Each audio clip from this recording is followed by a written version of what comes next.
श्रीमते रामानुजाय नमः। पादुके यतिराजस्य कथयन्ति यदाख्यया तस्य दासरथेः पादौ சிரசா தாரயாம்யகம். எம்பெருமானின் திருவடி நிலைக்கு ஷடகோபன் ஷடாரி என்று பெயர். நம்மாழ்வாரின் திருவடி நிலைக்கு ராமானுஷன் என்று பெயர். எம்பெருமானாரின் திருவடி நிலைகளுக்கு முதலியாண்டான் என்று பெயர். பாதுகே யதிராஜஸ்ய, யதிராஜர் பாதுகை, எம்பெருமானாரின் திருவடி நிலையான முதலியாண்டானை நான் நமஸ்கரிக்கிறேன் என்பது இந்த தனியனினுடைய அர்த்தம். சுவாமி முதலியாண்டான் திருவவதார திருநக்ஷத்திரம் இன்று சித்திரை புனர்பூசம். சுவாமி எம்பெருமானாரே ஆச்சாரியராவர். இவர் புருஷமங்கலம் வரதராஜபுரம் என்கின்ற தேசத்தில திருமழிசைக்கும் பூந்தமல்லிக்கும் இடையிலே இருக்கக்கூடிய தேசத்திலே திருவவதரித்தார். எம்பெருமானாருடைய மருமகன் ஆவார். இவருக்கு இயற்பெயர் தாசரதி என்கின்ற நாமம். எம்பெருமானாருடைய சிஷ்யர்களை நிர்வகித்ததனாலே, முதலிகளை நிர்வகித்ததனாலே முதலி ஆண்டான் என்று இவருக்கு திருநாமம் பிரசித்தமானது. எம்பெருமானார் சந்நியாச ஸ்வீகாரம் பெற்ற பொழுது ஆண்டானை தவிர மற்றது அத்தனையும் விட்டேன் என்று சொல்றார். அப்படி முதலியாண்டானினுடைய ஏற்றம். இவர் எம்பெருமானாருக்கு திருதண்டம் போலே ஆவார்.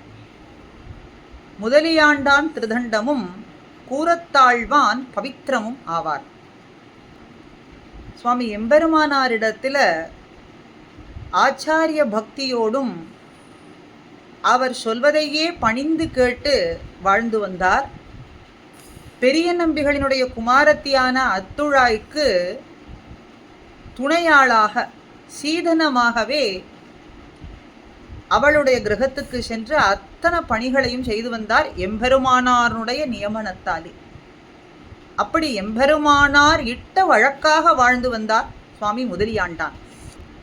ஒருமுறை பட்டருக்கு ஆழ்வான் திருவாய்மொழி காலக்ஷேபம் செய்து கொண்டிருக்கும் பொழுது சிறுமா மனிஷர் என்பதற்கு சிறிய தோற்றத்தோடும் பெரிய ஏற்றத்தை கொண்டிருப்பவர்களான அருளாளப் பெருமாள் எம்பெருமானார் முதலியாண்டானை இங்கே காட்டிக் கொடுத்தாராம் பட்டருக்கு.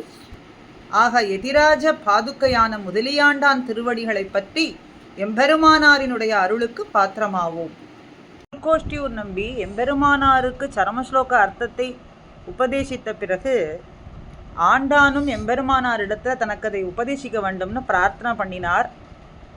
எம்பெருமானாரும் அதை திருக்கோஷ்டி நம்பிகளிடத்திலே சென்று கேட்டுக்கொள்வதுன்னு சொன்னார்.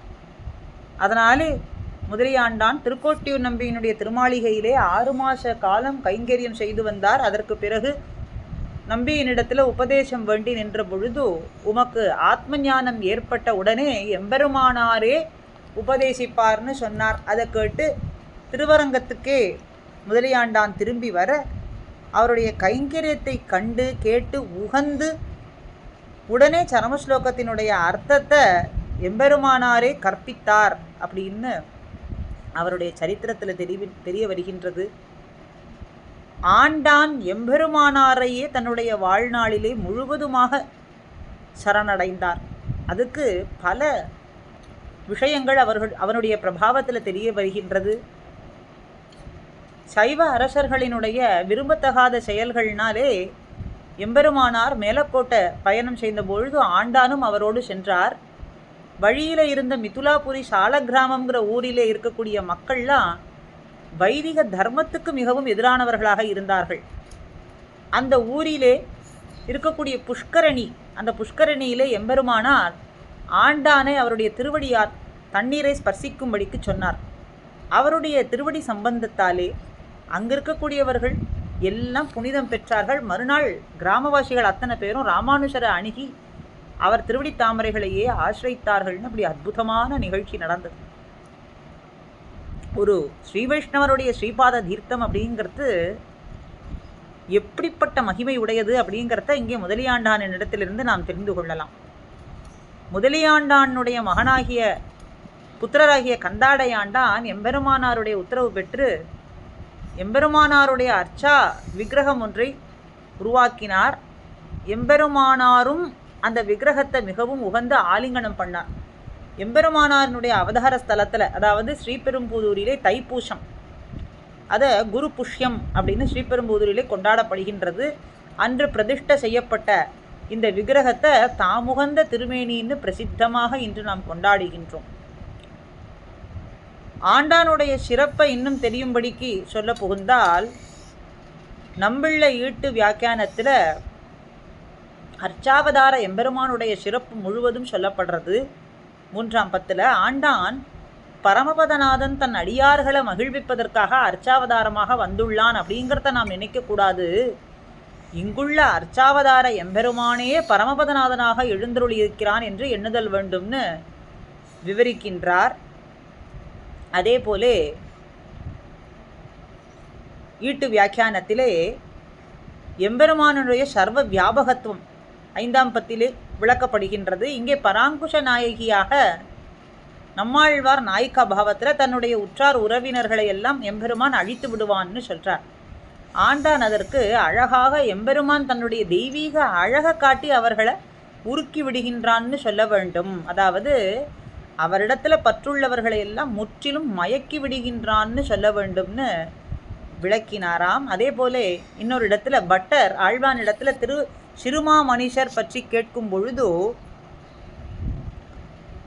ஒரே சிறியன்னா சிறுனா சிறிய, மா என்றால் பெரிய, ஒரே மனுஷரிடத்துல இரண்டும் உள்ளது அப்படின்னு ஆழ்வான் ஆண்டான் அருளாளப் பெருமாள் எம்பெருமானார் மற்றும் எம்பார் ஆகியோர் உருவத்தில் சிறியவராக இருந்தாலும் கூட அவர்கள் எம்பெருமானிடத்தில் கொண்ட பக்தியானது நித்தியசூரிகளுடைய பக்தியை விட பெரிது.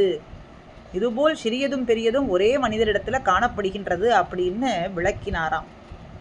அப்படி எம்பெருமானாருக்கு மிகவும் பிரியமானவர், தன்னை முழுவதும் பாகவத நிஷ்டையிலேயே ஈடுபடுத்தி கொண்டவர். நமக்கும் அப்படி அத்தகைய பாகவத நிஷ்டை ஸ்ரீதாவது கிடைப்பதற்கு அவருடைய திருவடி தாமரைகளிலே பிரார்த்திப்போமாக. ஸ்ரீமதே ராமானுஜாய நமஹ.